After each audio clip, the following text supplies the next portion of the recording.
46번째 사연. 집에 데려온 정신병자가 뒤에서 공격한 이야기. 교회 가는 길에 만난 미친 남자가 불쌍하여 집으로 데리고 왔다. 10대부터 노방전도를 하러 다니면서 산이나 길에서 거지나 미친 사람을 보면 불쌍하여 집으로 데리고 왔다. 그들을 데려오면 긴 머리를 잘라주고 몸을 씻겨주고 밥도 주고 옷도 갈아입혀주고 재워주었다. 그러면서 정신병 있는 자들은 기도해주고 나으면 돌려보내곤 했다. 군대 다녀온 후 20대 중반에 있었던 일이다. 한 번은 밤에 교회를 가는데 한 젊은 미친 남자가 사람들에게 맞고 있기에 교회도 못 가고 그를 집으로 데려왔다. 집에 와서 보니 그에게 냄새가 너무 나서 가마솥에 물을 데워 목욕을 시켰다. 머리가 길어서 산적 같았다. 무서워 보여서 가위를 가져다 긴 머리를 끊어 잘라버리니 안 무서웠다. 교회에서 돌아온 어머니가 너는 오늘 왜 교회 안 왔냐? 라고 묻기에 교회 가는 길에 옛 친구 동생을 만나서 집에 데리고 왔어요 하며 인사를 시켰다. 인사를 하는 남자를 보고 어머니는 눈치를 챈 듯 왜 인상이 저렇냐 하고 물었다. 요즘에 젊은 사람들은 인상이 저러합니다 했다. 도대체 이상하네 하셨다.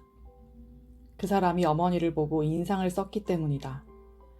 또 내가 거지 옷을 다 벗기고 그에게 내 옷을 입혀줬는데 어머니는 그걸 보고 저것 네 옷 아니냐? 했다. 그래서 편하게 내 옷으로 갈아입으라고 줬다고 하니 어머니는 더 이상하게 생각했다. 그런데 그때 그 미친 사람이 우리 어머니를 보고 너 누구야? 이년아! 하고 소리를 지르며 발작을 했다. 어머니는 질겁하고 놀랐다. 할 수 없이 어머니께 그가 미친 사람이라고 사실대로 말하니 어머니는 소리를 지르며 빨리 내보내라고 하셨다. 이 밤중에 어디로 내보내요? 오늘 밤에는 내 방에 같이 있다가 내일 내보낼게요 했다. 어머니는 그럼 방에서 쫓아 나오지 못하게 네 방문을 잠가놔라 하셨다. 밭에 데려가서 일하고 있는데 나를 몰라보고 죽이려 했다. 다음날 아침 어머니가 보기 전에 그에게 밥을 먹이고 데리고 나왔다. 횃골밭으로 일하러 가면서 그를 데리고 갔다. 그는 옆에 앉아 있으라고 하고 나는 일을 했다. 동생 범석이는 미친 사람이 무서워서 50m 떨어진 곳에서 따로 일을 하고 있었다. 그렇게 한창 일을 하고 있는데 멀리서 범석이가 숨 넘어가는 소리로 형! 뒤쳐다봐! 하고 크게 외쳤다. 무슨 일인가 하고 뒤돌아보니 그 미친 사람이 뾰족한 3발 달린 쇠스랑을 들고 내 뒤에서 내 머리를 내리치려 하고 있었다. 순간 쇠스랑 자루를 잡고 피해서 겨우 살았다. 하나님이 범석 목사를 쓰고 소리를 질러서 내가 쳐다보고 피하게 하신 것이다. 미친 사람 다루다가 죽은 사람이 많다. 미친 사람이 갑자기 발작하여 칼로 찔러 죽이거나 도끼로 찍어 죽이기도 한다. 이 미친 남자는 그 순간 정신이 돌아서 나도 몰라보고 대들었다. 내가 말하기를 내가 너에게 밥도 주고 씻겨주고 옷도 입혀주고 했는데 네가 나를 죽이면 내가 너를 어떻게 도와주냐 했다. 그 말을 듣고 그는 왜 너를 찍으려 했을까 하더니 미안해하며 쇠스랑을 내게 줬다. 그러고는 싱긋이 웃었다. 그래서 타이르며 기도해주다가 해가 넘어가고 나서야 집으로 향했다. 깜깜할 때 집에 가야 아버지와 어머니의 눈에 안 띄기 때문이었다. 밤에 자는 중에 또 해할까봐 부모님은 걱정하셨다. 내 방에 데려가서 재우려 했는데 집에 도착하니 아버지가 마당에 있는 것을 보고 그 미친 사람이 또 소리를 질러댔다. 아버지는 방으로 도망가서 문을 걸어 잠근 후 숨어서 나를 부르며 얼른 저 미친 사람 내보내라. 나 죽을 뻔했다. 하고 소리쳤다. 그래서 오늘은 어두워서 못 보내고 내일 아침에 보내겠습니다. 하니 너는 해도 해도 너무하다. 그러다 같이 미친다. 꼭 보내라. 하셨다. 어머니도 부엌에서 나와서 또 데리고 왔어? 하고 소리를 질렀다. 그래서 내일 아침에는 꼭 내가 집까지 데려다 주고 올게요 했다. 어머니와 아버지에게 내가 말하기를 우리가 예수님을 믿으니 예수님같이 우리도 불쌍한 사람을 도와주면서 믿어야 되잖아요 했다. 이에 부모님은 그것도 한두 번이지 계속 할 수 있느냐? 우리가 메시아도 아닌데 어떻게 그렇게 할 수 있느냐 하셨다. 그래서 나는 내가 손대어 기도하면 곧 나으니 병이 나은 후에 보내면 좋지 않겠어요? 부모가 얼마나 고생을 하며 심정 태우며 기다리겠어요 했다. 어머니와 아버지는 그 생각은 좋지만 이러다 사고 나서 죽으면 어떻게 하냐 하셨다. 나는 내일은 일단 내가 마지막 기도를 해주고 집을 찾아서 데려다 주고 오겠습니다 했다. 어머니와 아버지는 그리하라고 하시면서 밤에 자지 말고 지키며 보고 있어라. 네가 죽을까 걱정된다 하셨다. 그때는 자세히 몰랐지만 미친 사람을 방에서 재우다 목이 절려서 죽고 칼에 찔려서 죽기도 한다고 어머니는 내게 말해주었다. 그렇다고 미친 사람을 손을 묶어서 재울 수도 없었다. 하나님께 그를 살려달라고 그의 병이 낫게 해달라고 기도만 했다. 그러고서 나도 지켜보다가 졸려서 잠이 들었다. 그의 정신이 돌아왔을 때 주소를 물어 집까지 데려다 주었다. 이튿날 날이 새고 그 미친 사람의 정신이 돌아왔을 때 이름을 물어봤다. 김땡석이라고 했다. 그리고 자기는 대학교도 다녔다고 했다. 글씨도 잘 썼다. 어디 사느냐고 주소 좀 써달라고 하니 용진리라고 해서 아, 복수 밑에 있는 마을이구나 하고 그곳으로 데려갔다. 그랬더니 마을은 마을인데 이 마을이 아니라고 했다. 산 쪽에 집이 있다고 해서 또 산으로 올라갔는데 거기에도 집이 없었다. 해가 너울너울 져서 거기에 더 있다가는 안 될 것 같은데 그렇다고 또 우리 집으로 데려가자니 부모님이 왜 데려왔냐고 소리 지르실 것을 아니까 이번에는 정말 집으로 데려갈 수도 없었다. 다시 미친 사람 머리에 손을 얹고 기도했다. 하나님, 제가 이 사람을 집에 데려다 줄 테니 제발 주소 좀 가르쳐 주세요. 하고서 그에게 다시 주소를 쓰라고 하니 전주 옆에 있는 완죽은 봉동읍 쪽의 용진이라는 마을이었다. 결국 그날 전주로 가는 버스를 타고 그 남자의 집을 찾아갔다. 전주 근교의 한 마을로 가서 확인하니 그의 집이 맞았다. 아들이 미쳐서 6개월 전에 집을 나갔는데 살아왔다고 그의 어머니와 아버지가 너무 놀랐다. 동네 사람들도 착한 일을 했다고 나를 칭찬해 주었다. 동네 이발소에 가서 다시 머리를 잘 깎아주고 다듬어 주었다. 그날 밤 그의 부모로부터 얘기를 들어보니 그는 전주에서 대학교를 다니다가 너무 공부에 빠져 정신이 나가더니 정상적인 생활을 못하고 자꾸 산과 들로 돌아다니면서 정신병을 앓게 되었다고 했다. 집과 논을 팔아서 치료했지만 안 나았다고 하며 이런 지가 오래되었다고 했다.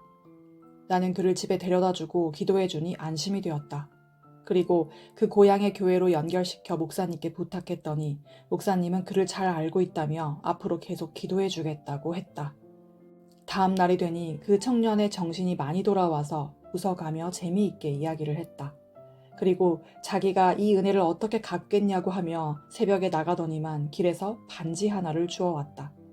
그 반지를 자기 어머니에게 주니 어머니는 이런 구리 반지 싫다고 안 받는다고 했다며 그걸 내게 주고 싶으니 기념으로 가지라고 했다. 나는 뜻이라 생각하고 받아 포켓에 넣어서 가지고 왔다. 나중에 전도를 다니다가 차비가 떨어져서 그 반지를 금은방에 가져가니 진짜 금 5돈으로 된 반지였다. 그래서 그걸 팔아서 노방전도를 다닐 때 교통비로 썼다. 그 후에 다시 가서 그와 가족들을 만났는데 알고 보니 그때 당시 그의 삼촌은 도지사였고 여동생이 둘 있었는데 하나는 도지사 비서였고 하나는 고등학교 3학년이었다. 고3인 동생은 오빠를 낳게 해줘서 고맙다며 자기도 이렇게 불쌍한 사람들을 도우며 살고 싶으니 나를 따라다니게 해달라고 울면서 말했다. 병 낫는 것이 너무 신기해요. 하나님이 정말 있다고 믿고 싶어요. 저도 교회 다니면서 살고 싶어요 했다. 그래서 꼭 하나님 믿고 신앙생활 하라고 말해주고 모두 다음에 또 만나자고 인사하고 나왔다. 그러고는 50년이 넘도록 다시 그들을 만나지 못했다. 정신 이상 있는 사람을 낫게 해준다고 도와주다 보면 죽음이 오기도 한다. 이와 같이 생활 속에서도 생각지 않은 죽을 고비들이 여러 번 닥쳤는데 그때마다 하나님과 성령님과 성자께서 살려주셨다. 예수님은 온 천하를 얻고도 제 목숨을 잃으면 무엇이 유익하리요? 사람이 무엇을 주고 제 목숨을 바꾸겠느냐? 라고 말씀하셨다. 가장 귀한 생명을 살려주신 삼위께 감사해서 이같이 글을 써서 남기는 것이다. 항상 제정신이 아닌 사람들을 낫게 해준다고 하다 보면 이같이 그로 인해 죽음이 오기도 한다. 하나님의 섭리 역사 44년을 이끌고 오면서 항상 나에게 무서운 죽음의 문제가 일어난 것은 정신 이상 있는 사람들을 낫게 해준다고 가까이 지내고 도와주었을 때다. 그들이 발작을 일으켜 관청에 신고도 하고 죽이겠다고 덤벼들기도 하니 억울하게 당하여서 몸부림치는 고통을 너무나 많이 겪었다. 이를 거울로 삼고 이제는 그런 자들을 위해 홀로 기도만 해준다. 나뿐만 아니라 모두 신앙을 위해 그런 자들을 살려주겠다고 복음을 전했을 때, 그들을 도와줬을 때, 그들이 누명을 씌우고 불신도 하고 적이 되어 해를 주기도 하여서 모두 해를 받기도 한 것이다. 그러므로 구원도 중하지만 스스로 조심하면서 해야 된다. 예수님도 인류를 구원하러 왔다가 결국은 그런 자들로 인해 죽으셨다. 그들을 구원하기 위해 죽으셨다. 정신 이상 있는 자들은 병원으로 보내고 기도를 해주는 것이 지혜다. 이것이 내가 공적 역사 44년 동안 그런 자들을 가까이 하면서 낫게 해주려고 했던 것의 결론이다.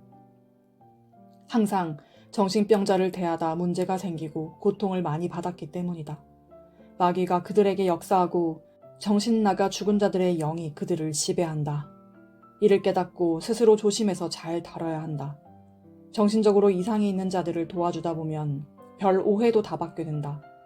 그들이 말하는 대로 사람들이 믿어서 뼈를 깎는 고통을 받을 때가 있다. 섭리 역사를 시작하고서도 얼마나 고통을 받았는지 모른다. 다시는 정신병자를 가까이 하지 않겠다고 기도한 적도 있지만 하나님은 이들도 생명이니 같이 구원하자고 하셨다. 하나님은 나에게 말씀하시기를 세상 사람들 모두 정신병자들이다. 우울증 환자, 조울증 환자뿐만 아니라 절대적인 온전한 정신과 마음을 갖지 못하면 나 하나님이 볼 때 모두 정신병자들이다 하셨다.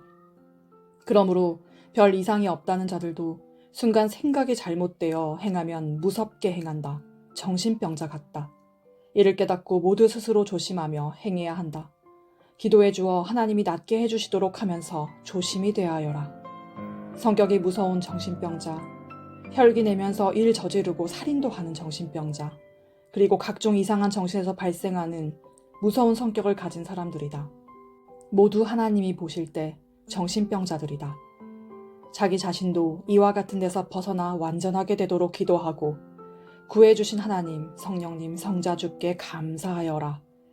다시는 그 같은 정신 이상이 일어나지 않도록 기도하며 살아야 되겠다.